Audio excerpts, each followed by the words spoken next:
irrévocable. Ce que Dieu nous a donné, il nous l'a donné. Un autre roi d'Israël qui n'était pas tout à fait un roi comme on va connaître après, mais on les avait appelés en ce temps-là des juges. Il va s'adresser également à l'ennemi et va lui dire, pourquoi est-ce que ce que notre Dieu nous a donné, vous voulez nous le prendre? Et c'était la guerre. La Bible dit, c'est Jésus qui va dire ces mots. Le royaume de Dieu est soumis à la violence. Et c'est les violents qui s'en emparent. Si à un moment donné, nous ne décidons pas d'aller contre l'ennemi, de le bousculer lui, de le pousser dans son retranchement, de le combattre et de lui reprendre ce qu'il nous a volé, eh bien, il ne nous le rendra jamais. Le diable n'est pas ému par les larmes. Il n'est pas ému, il n'a pas de pitié. Il ne va pas dire, je lui ai déjà pris ça, je lui ai encore pris ça, et je lui ai encore pris ça. Mais regarde, il est tout pauvre, il est malheureux, il n'arrive même plus à joindre les deux bouts. Alors, je vais lui remettre un peu. Non, si nous ne reprenons pas ce que l'ennemi nous a pris, eh bien, il ne nous le rendra pas.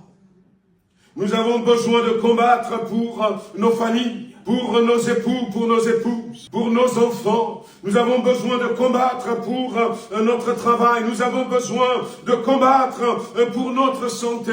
Nous avons besoin de combattre pour notre quartier, pour notre maison. Nous pouvons combattre. Si dans la Bible, nous voyons dans ce combat qu'il y a eu les exemples du combat qu'il y a eu. À un moment donné, Josué va dire, pour prendre possession de ce que Dieu lui avait donné, Josué va dire, soleil, arrête-toi. Et toi, lune, freine ta course. Et la Bible dit que le soleil s'était arrêté. Si, s'était arrêté. La Bible nous donne ces exemples. La Bible est en train de nous dire, en quelque sorte, que c'est à vous de faire la loi dans votre quartier. C'est à vous de faire la loi dans votre cité, dans votre rue. C'est à vous de décider, parce que le Seigneur nous a donné ces choses. Il est important, frères et sœurs, que nous puissions nous lever, même si ça va nous coûter. Au cours de ce combat, pour reprendre Ramoth Mangala, Akab va mourir. Mais nous savons que eh bien, le prix à payer, Jésus l'a déjà payé. Raison de plus de ne pas rester, de rien faire, et laisser le diable détruire nos enfants, détruire la vie tout autour de nous. En se disant, je ne suis pas touché, il ne peut pas me toucher. Non, c'est à nous de nous lever, sachant qu'il a déjà été vaincu.